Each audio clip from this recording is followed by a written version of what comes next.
Capítulo 1072 de One Piece, tivemos muitas revelações e muitos mistérios. Eu vou te explicar aqui como que funcionam mais alguns detalhes sobre as Akumas no Mi e te mostrar que talvez os clones já estejam nesse mundo há muito tempo. Vamos lá.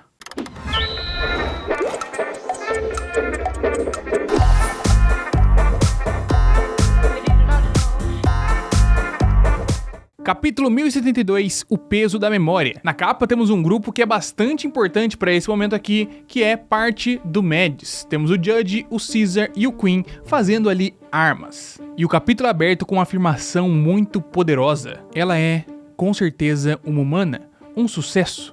Mesmo que o mundo não a reconheça, ela nasceu nele. Estou convencido de que este é um grande passo em direção à paz mundial. Essa é uma afirmação que provavelmente veio de outro momento do passado e que vai ter a ver com toda a temática pro final desse capítulo principalmente. No começo vemos a Bonnie perseguindo o Vegapunk e utiliza seus poderes para parar o velho, e a gente vê então finalmente por que ela é chamada de Jewelry Bunny, já que quando ela ativa os poderes dela, caem espécies de joias, né, umas estrelinhas, umas coisinhas brilhantes, umas pedrinhas do seu alvo. O Vegapunk se torna ali um Vegapunk mais jovem e, né, os outros pedaços dele estão ali como joias no chão. Ela quer de todas as formas descobrir o passado, descobrir o que aconteceu com seu pai, enquanto o Vegapunk se recusa, dizendo que o próprio Kuma não queria que isso fosse exposto a público, que ela não soubesse disso de forma alguma. Enquanto vemos nosso grandalhão Cyborg escalando a headline e continuando ali a sua jornada desconhecida rumo a algum caminho que a gente não sabe muito bem, mas eu quero destacar aqui que recentemente tivemos um outro personagem que fez um caminho parecido, que foi aquele robô de 200 anos atrás. Eles citam ali, o Vegapunk conta a história aqui 200 anos atrás, de repente ele escalou a headline, foi lá e lá no meio de tudo acabou a energia dele, por isso ele parou e não fez o que ele estava indo fazer. Talvez tenha alguma coisa a ver com o que o Kuma tá tentando fazer nesse momento? Quem sabe? Continuando a questão do próprio Kuma, Vegapunk afirma que ele era um homem excepcional, que ele era um amigo impressionante, que ele era uma boa pessoa sim, e que por causa desse nível de respeito que ele tem, não pode dizer nada à sua filha. Mas de qualquer forma, a Bonnie acaba encontrando ali uma sala que tem uma patinha na porta,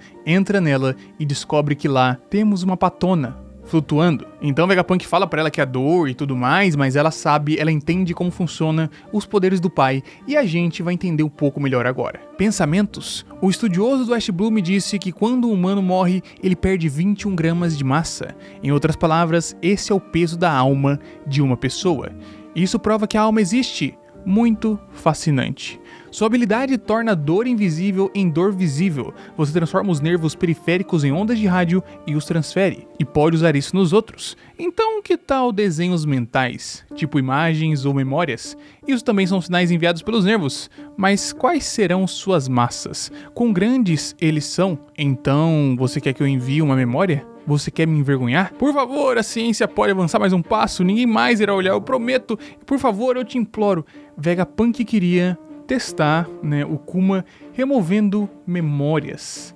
E eu acho que aqui a gente já tem muito da base do que aconteceu com ele realmente. Né? A gente tem uma patona gigantesca naquela sala, que provavelmente são as memórias do Kuma, e ele foi as retirando gradualmente. Lembra que cada vez mais que o Kuma aparecia, mais ele era cyborg, mais ele era um robô do que um humano? Talvez, pouco a pouco, ele foi retirando e guardando até mesmo essa essência. Mas eu quero ressaltar aqui que isso abre precedente para muitas coisas. O poder do Kuma de retirar memórias, de retirar talvez alma das coisas. Esse é um termo que a gente tem visto sendo usado bastante aqui em One Piece. Alma dos objetos, alma das pessoas, alma das frutas, possivelmente a alma de muitas coisas, e que aqui é dito por Vegapunk a questão ali daquela teoria que existe no mundo real. Essa teoria dos 21 gramas é uma coisa que foi relatada no nosso mundo, por isso existe nesse imaginário popular da cultura pop, e que talvez exista em One Piece também.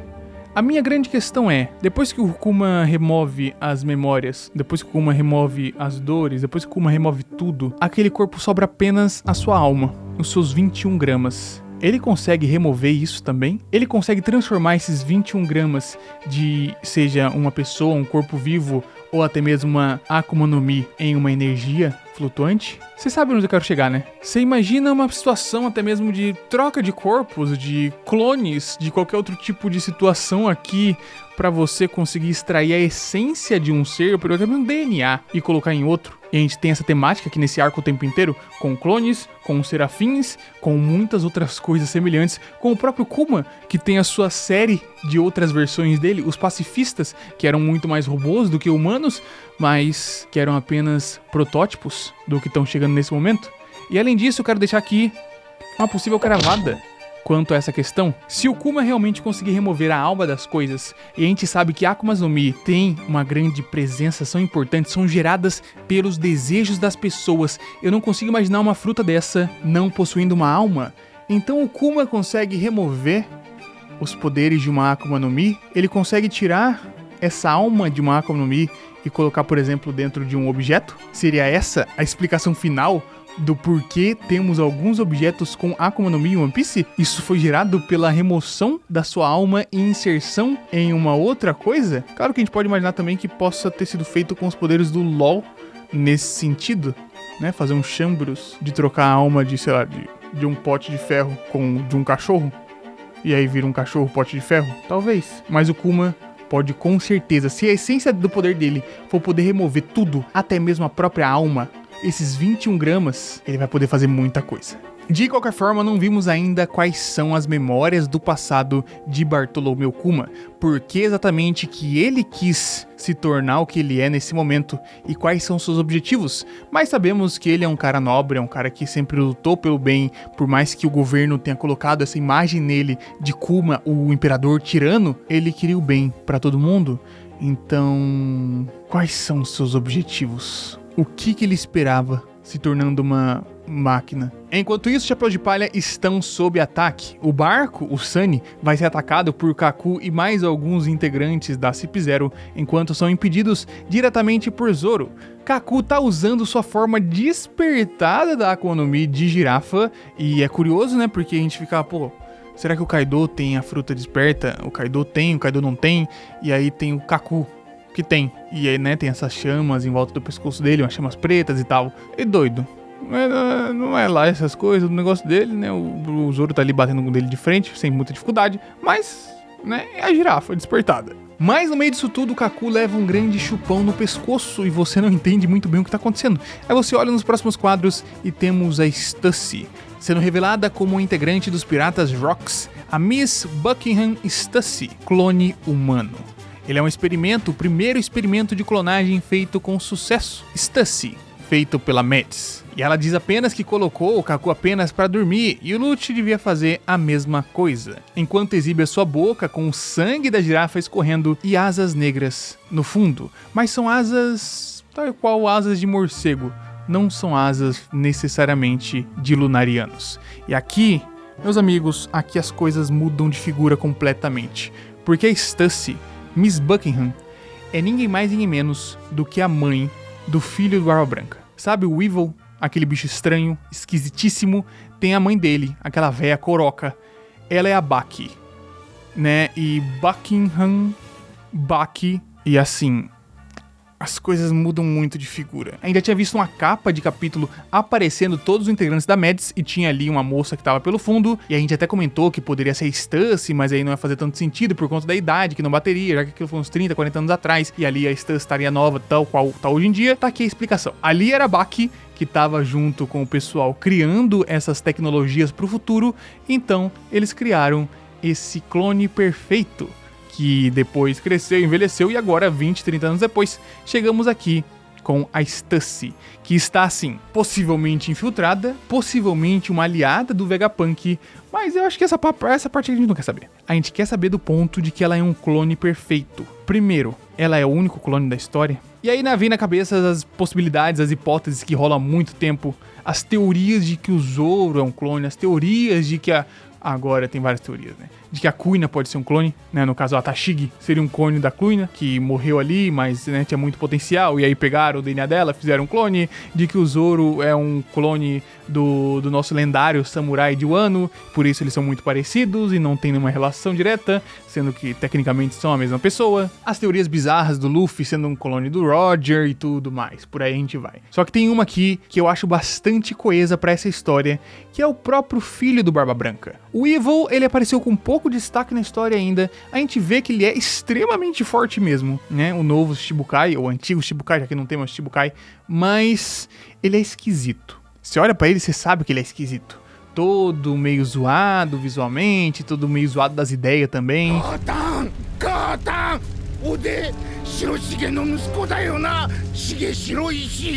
E a proposta aqui é, e se o Evil é na verdade um clone do Barba Branca? Um clone dos testes iniciais que não tiveram um resultado tão bom assim, por isso ele veio com vários problemas de saúde, por isso ele veio todo costurado, por isso ele veio todo mal acabado, porque não estava no seu ápice, na sua possibilidade maior de criar clones bons. Então eles criaram com esse aqui, com o DNA da Barba Branca, continuaram testando mais alguns, fizeram ali todos os filhos do Judge, né, o Sanji e todos os seus irmãos que têm suas modificações genéticas e tudo mais, para ser mais ou menos clone, até que no final eles criaram a Stussy. A Stussy, eu quero ressaltar aqui, que já foi dito pelo Marco, que ela viveu junto com o Barba Branca numa tripulação, né, 30, 40 anos atrás e tal. E, né, ela apareceu depois como mãe do filho do Barba Branca, etc, etc, etc.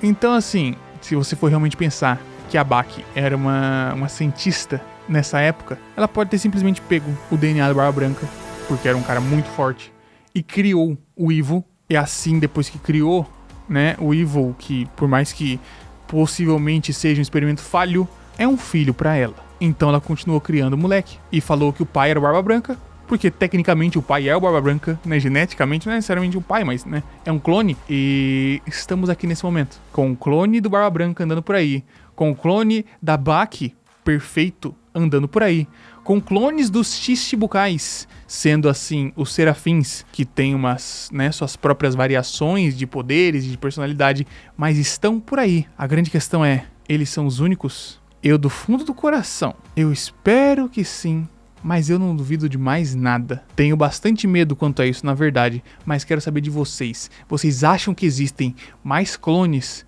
no mundo de One Piece, sejam dos personagens principais ou de outros secundários que já apareceram por aí? Quais são as possibilidades? Passou na cabeça aqui agora o quadro. Ah, é aquele navio antigo que cai do céu e tem uma foto com a mina que parece muito a Nami. Ai, meu Deus do céu. Eu acho que não. Quero ficar longe disso aqui porque eu não gosto tanto de clone assim, mas de qualquer forma é muito interessante porque eu quero ver o quanto eles vão mergulhar nessa discussão do que é a vida nesse momento. Os Serafins são tão valorosos quanto humanos? A Stussy é tão valorosa quanto qualquer outro tipo de humano? Ou existe um peso diferente para uma vida artificial, criada em laboratório, mas ainda assim uma vida humana? One Piece acabou de abrir um novo leque de possibilidades e de descobertas que vão longe. E isso envolve toda a própria existência da vida, como a existência da alma. Eiichiro Oda é fora do comum.